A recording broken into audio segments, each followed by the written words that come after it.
Right now, there is a form sitting inside the Social Security Administration system that determines whether your surviving spouse receives your full benefit or walks away with nothing. Not a reduced benefit. Nothing. And the SSA is under no legal obligation to tell either of you that this form exists, that it has not been filed, or that the window to file it is shrinking every single month you wait. Most married couples go their entire retirement believing that when one spouse dies, the other automatically continues receiving the higher Social Security check. They believe the system handles it. They believe someone at the agency presses a button and the correct amount appears. That is not how the system works. Not even close. Under Title II of the Social Security Act, survivor benefits require a separate written application. Eligibility does not equal payment. Your spouse can be fully entitled to 100% of your benefit and receive $0 of it because the correct form was never submitted. The SSA processes what you file. It does not scan your household record, flag the gap, or send a courtesy notice. The money simply never arrives. Before we continue, every form, every deadline, every exemption I just walked you through, I've put it all in one place. State by state, form by form, laid out so any senior can find exactly what applies to them in under 5 minutes. It's called the Senior Benefits Playbook. It's in the first pinned comment right below this video.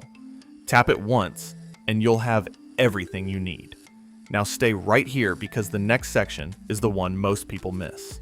My name is Thomas. I study the federal benefit rules that government agencies will not explain to you unprompted, and I break them down so that regular people can actually understand and protect themselves. The single most common pattern I see across married couples in their 60s and 70s is not fraud, and it is not carelessness. It is two honest, careful people leaving $1,500 or more on the table every single month because no one ever handed them the correct form number. Not because the rules are secret, not because the information is classified, simply because the agency does not volunteer it. That is the most expensive kind of mistake there is because it is completely invisible. There is no notice.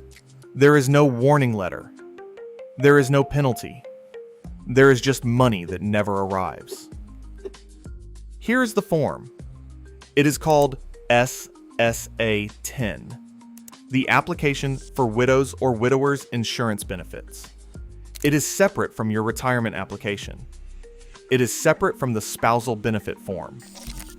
Filing one does not trigger the other. If your surviving spouse does not submit SSA 10 after your death, the Social Security Administration will continue paying their own smaller retirement benefit indefinitely. The full survivor benefit, which under 42 U.S.C. Section 402 can equal 100% of the deceased spouse's primary insurance amount, sits uncollected in the system. No letter is sent. No flag is raised. The months pass and the retroactive window quietly closes behind them. Let me show you what that costs.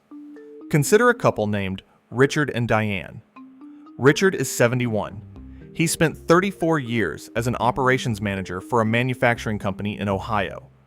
His Social Security benefit at retirement was $2,460 per month. Diane is 68. She worked part-time as a school librarian for 15 years. Her own retirement benefit is $920 per month. Richard and Diane have been married for 39 years. They assume that if Richard dies first, Diane simply keeps receiving his larger check. That assumption is wrong. If Richard dies and Diane does not file Form SSA 10, the Social Security Administration will continue paying her $920 per month. His benefit stops. Hers does not increase. The survivor benefit she is entitled to, $2,460, requires a separate application that no one at the agency is obligated to mention. That is a difference of $1,540 every single month. Over 5 years, that gap compounds to $92,400. Over a decade, it exceeds $180,000. That money was always legally hers. It simply was never requested. Diane did nothing wrong. She followed every instruction she was given. The system simply never gave her the right one. Here's the part that makes this urgent. Under the Code of Federal Regulations, Title 20, Part 404.621, the SSA pays retroactive survivor benefits only up to 6 months prior to the application date. That is a hard legal cap. Not 12 months, not 24 months, 6. Every month Diane waits, past the date she first became eligible, is a month of benefit she will never recover. There is no appeal. There is no exception. There is no hardship waiver. There is no mechanism to reach back further. By the time most surviving spouses learn that SSA 10 exists, they have already lost months of income that cannot be restored.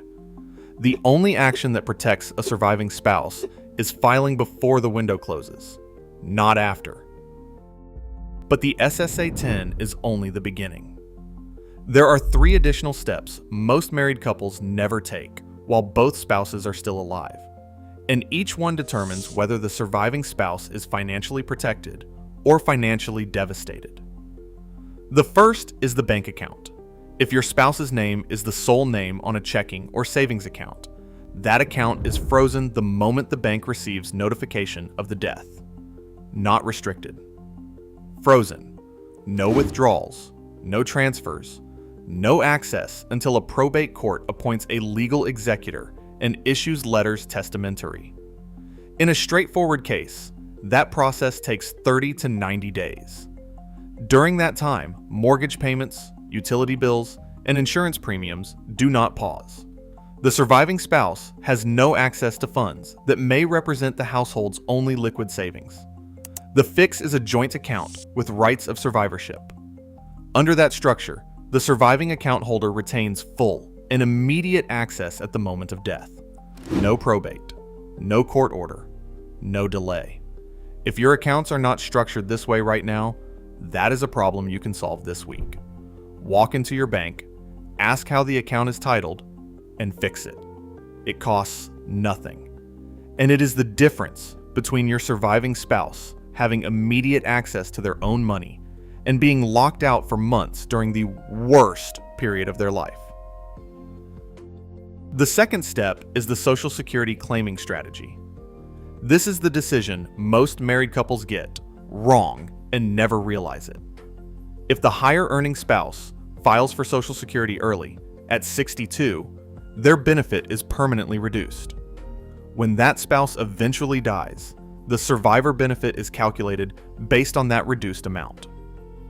Under 20 CFR Section 404.410, a surviving spouse's benefit starts at 71.5% of the deceased worker's primary insurance amount if claimed at age 60, rising to 100% at full retirement age.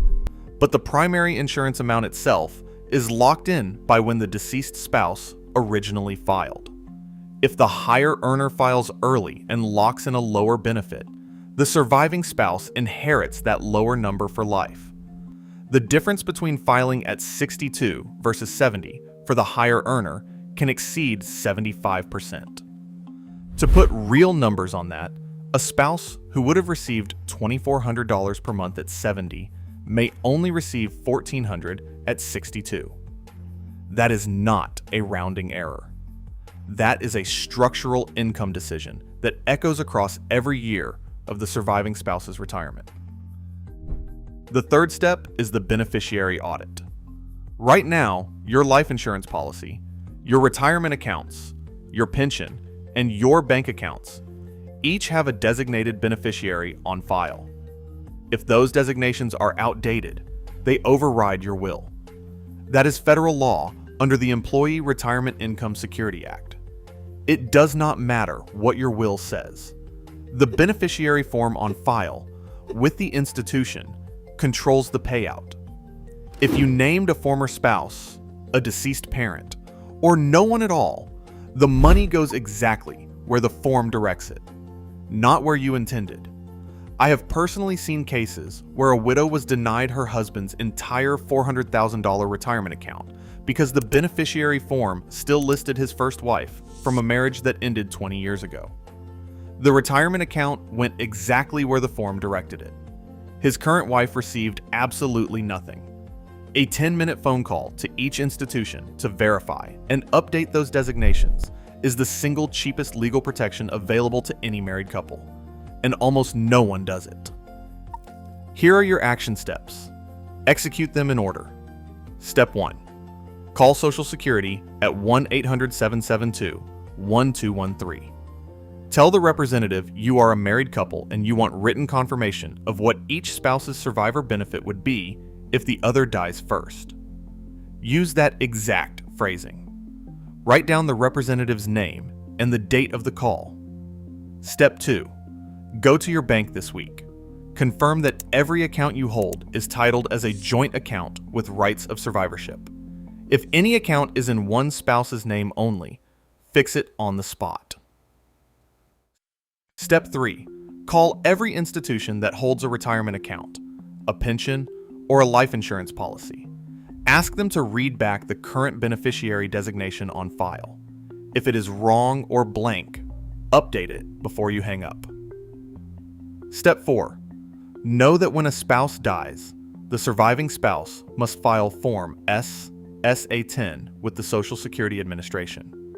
This form cannot be filed online. You must call or visit a field office in person. Bring a death certificate, a marriage certificate, both Social Security numbers, and your most recent benefit statement. The SSA processes what you submit. Nothing more. If the right forms are never filed, the money never arrives. File them now while you still can.